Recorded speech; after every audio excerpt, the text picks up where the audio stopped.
To be honest, I don't really know how I was born. I just know that my body is made of cold steel, but there's something warm deep inside me. But I know that my mom and I are something people would call unreal. She's Mira, the first female robot capable of being pregnant and giving birth in this world. Her daughter, Arya, is about to be born. She, Dr. Hannah, is the mother of me and my mom. She called it an experiment, but with us, it's the beginning of a taboo. She was captured right after introducing us. No more explanations from her since curses and yelling already overwhelmed her voice. They're robots! They're machines! How could they understand human emotions to raise a child properly like humans? This is an attempt to erase the boundary between humans and machines. That's the reason why we have to destroy them. People tend to be afraid of things they don't understand. They are afraid of a machine that knows about love. Even in that situation, I, Arya, was still born.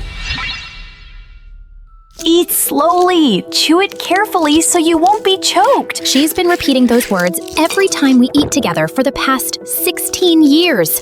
All those years, I was born and raised like a normal human, except that I have to hide those robot parts on my body. I hid it well, didn't I? People are evil, but not all of them. Just have fun and live like a real person. Yes, mother. Teacher, your answer's incorrect. No way! I knew that she wouldn't believe it, but it's fine. I'm more than capable of proving myself right. You're a genius.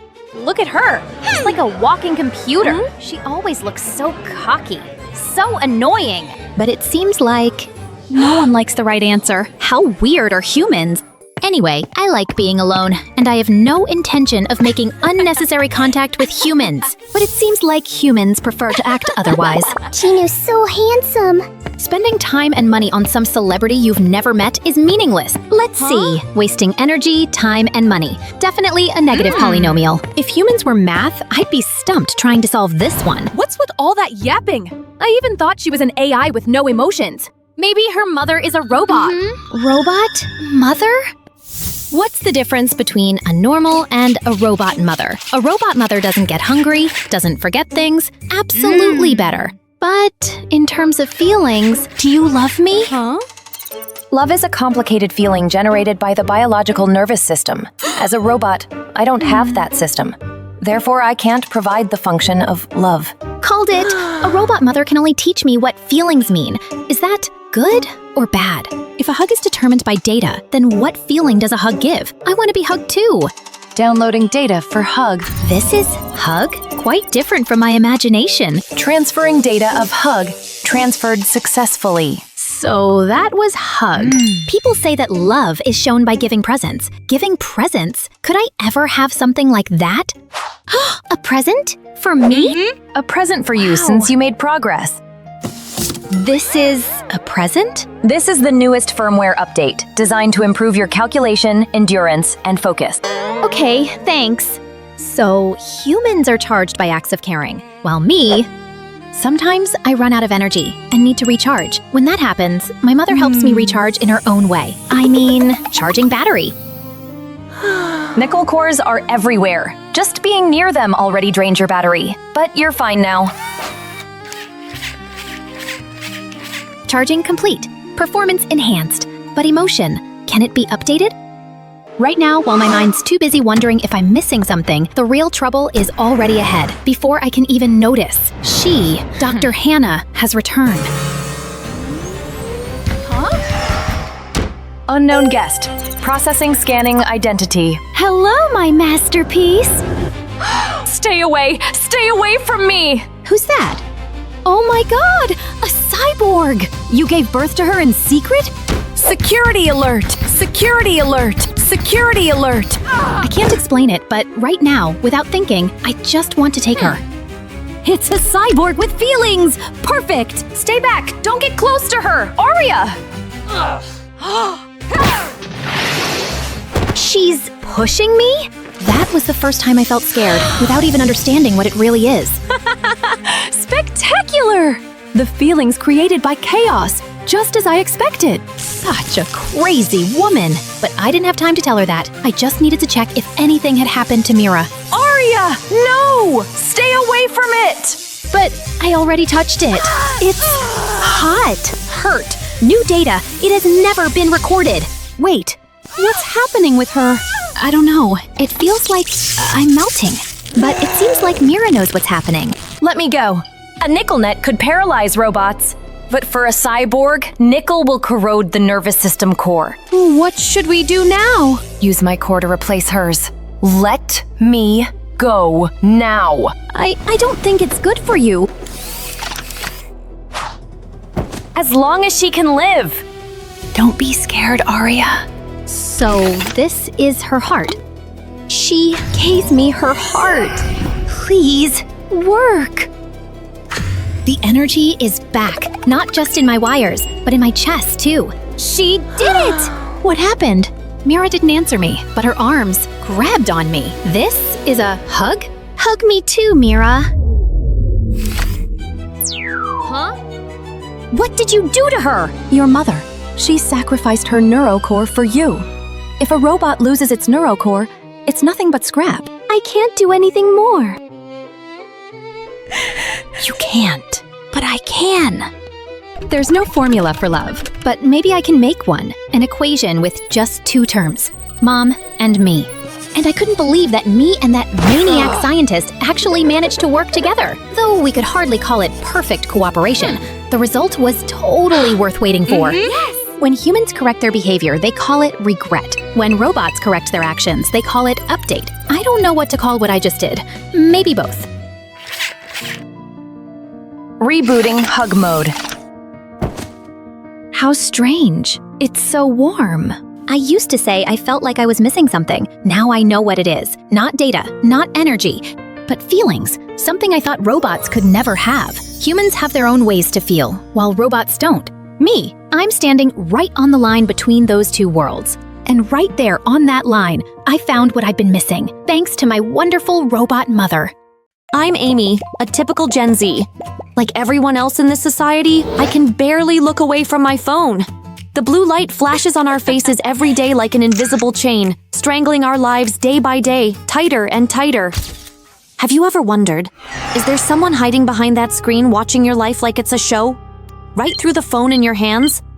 They know everything about you, from your security numbers to your deepest secrets. Sounds like a sci-fi horror movie, but it's real. It happened to me. That night, when I got off the subway, my phone slipped out of my pocket. And a stranger picked it up and returned it to me, just like he'd been waiting to do so. For me, I had no idea that something so small could turn my life into a living nightmare. I didn't notice my phone was missing until the next morning. Rachel, I lost my phone. Help me out. Call it. You've always been careless. Rachel dialed my number and someone picked up immediately, like he'd been waiting for my phone to ring. Hello? Who's that? His name's Gilbert. He used a recorded woman's voice to talk to me just to make me let my guard down. Ah, you've got my phone. I dropped it last night. I picked it up in the subway. Everything sounded so right that I didn't doubt a thing.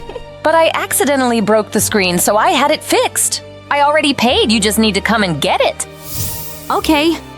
I'm so glad, and I keep letting my guard down over this. Yay, new screen! I didn't know. It was a setup. After I hung up, he really broke my phone just to back up his made-up story about the broken screen. I went to the store. He looks really well-groomed. Way too handsome to be a stalker. Is this your phone? And I fell for his trap right away. That's right. Your phone's broken, so just put your name and password here. I was just filling out a form for the procedure. I didn't think much about it. And his looks alone had me letting all my guard down. Oh, okay. And that's where my nightmare began. In just a few seconds, he already had the key to access every corner of my life. He did fix my phone, but he also secretly installed a tracker software. And he synced my phone with his other phone. Everything that appears on my phone will appear in his phone. Are you still single? Yeah. Rachel, the tech guy is totally handsome. I told Rachel about him but didn't know he could read it at the same time. With my phone, everything about me is in the palm of his hand. Messages, photos, everything is now showing right in front of him. He even printed my photos and hung all over his wall. A wall of obsession, only about me. And he smiled like he already owned me. From my phone, he knew all my hobbies. Every gift he gave me came with a hidden camera inside. He gave, I took, and put in my room without a second thought. Whatever I like, he knows right away. In that moment, I thought I had finally found a boyfriend who understood me better than anyone in this world. Actually, it wasn't wrong. But the wrong part was how he understood me, through the most horrible way. Every night, he sent me a goodnight text. I'd read it and fall asleep with my heart full of love. How could I know that, at that very moment, he was standing by my window, face covered, phone glowing with the message, "Nighty night, honey." He stalked me, every step, every move, every breath. Rachel walked past my room. Unlike me, Rachel was very cautious, and this time, it was his bad luck. The flashlight was on, snapped photos of me while I was sleeping. It wasn't the gentle smile of a lover, but the smile of a predator who had found his prey. In his rush, he left behind crucial evidence that revealed who he really was. I snapped awake, still having no idea what had happened. Someone broke in your room and took your pictures. He left this. This keychain, it looks like Gilbert's. Right now, I still didn't know that he was watching our conversation. Could it be him? No way, he'll never do it. This made him speed up his plan. How could you post about me like that? How could you post about me like that? What are you talking about? A post trashing Rachel posted from my account. That's it. I'll move out. But I didn't post it. My family turned against each other, just like he wanted. You seem distracted. It's my sister. She's mad at me over a post I didn't even make. Don't be sad. I had a present for you. Your present's in there. He showed sympathy, acted like someone I could lean on. I was so excited to open the door, but what I saw next shook my world. Fear crawled through my veins, my mind screaming at me to run, but he didn't let me go. You didn't like this gift. How? Why did you have these pictures? I took it from your phone, of course. At that moment, a message from Gilbert was sending to me. My hand was shaking. I looked at it and it was even worse. He was right there, next to me while I was sleeping. After sending it to me, he turned off his phone. My phone also shut down because of the synchronization. No! I totally lost control of everything. While I was trapped in the walking nightmare named Gilbert at home, Rachel, my sister, had already run out of patience. Dummy Amy! But fortune was on my side. Rachel accidentally bumped into one of my stuffed dolls. It fell, and one of its eyes popped out. Inside, it wasn't cotton or fiber, but a hidden camera. What's this? The truth was revealed. Those sweet gifts he gave me were nothing but strings helping him keep track of my life. She checked every gift Gilbert had given me. All of those presents from my lovely boyfriend that I had excitedly shown to all my friends. Not just one, but two. Even 3 cameras were found. My room felt like an observation room. Rachel called me, but no one answered. My phone had been shut down by him. Rachel kept biting her nails, pacing around in despair. But she was smarter than I thought. That's it. Rachel used the Find My feature on the phone. That was my last hope of being found. As for me, I was cornered in that freaky room. Hundreds of my pictures hung on the walls, gradually tying my mind. I couldn't breathe, and I could find no way out. Just one picture, Amy. While he was slowly raising his camera toward me, right at that moment, the door was kicked down. Rachel and the police barged in. Gilbert could never believe that he, an expert in technology, had been defeated by such a ridiculously simple tactic. I'm so sorry for misunderstanding you. It was my fault. I didn't protect my information properly. And also, you should stop being fooled by handsome guys. I learned my lesson. It was a really tough life lesson, reminding me to protect myself and my information in this era of technology. I'm Livy, and beside me is my twin sister, Emily. People say twins look alike, but I was the lucky one. I had the pretty face, the one that could make money. Because of that, I was pampered in every possible way. I lived the life of a real princess. My sister, though, her life was the complete opposite. But I wasn't perfect either. Since that day, my legs had become disabled. I always had to stay home, with someone taking care of me. And my sister, she was left with a terrible scar on her face. Now, I was the face of everything my mother ever dreamed of. A famous model. Beautiful dresses, the flashing lights of cameras, constant praise, and in my mother's eyes, unwavering pride. You're my only hope. She always said, especially when she saw me on a magazine cover. But every time she smiled at me, I couldn't stop remembering the way she used to look at both of us. Back then, her eyes didn't choose between us. There was only love. We were both her princesses. Until one day, everything changed. We were doing an outdoor photo shoot. Everything was going smoothly until my sister suddenly ran off. Then, bang! A horrifying sound. A blood-curdling scream from my mother. The two mixed together into something unearthly. I stood frozen. No one said a word. The entire crew was silent. But that sound etched itself into my soul.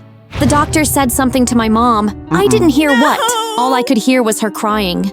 After that, she never looked at me the same, and for the first time, she turned to me. Her voice no longer loving. It sounded like a command dipped in despair. You're my only hope now. From that day on, that room was never opened again. My mother went in there with my sister, but only she came out. She told me my sister had developed psychological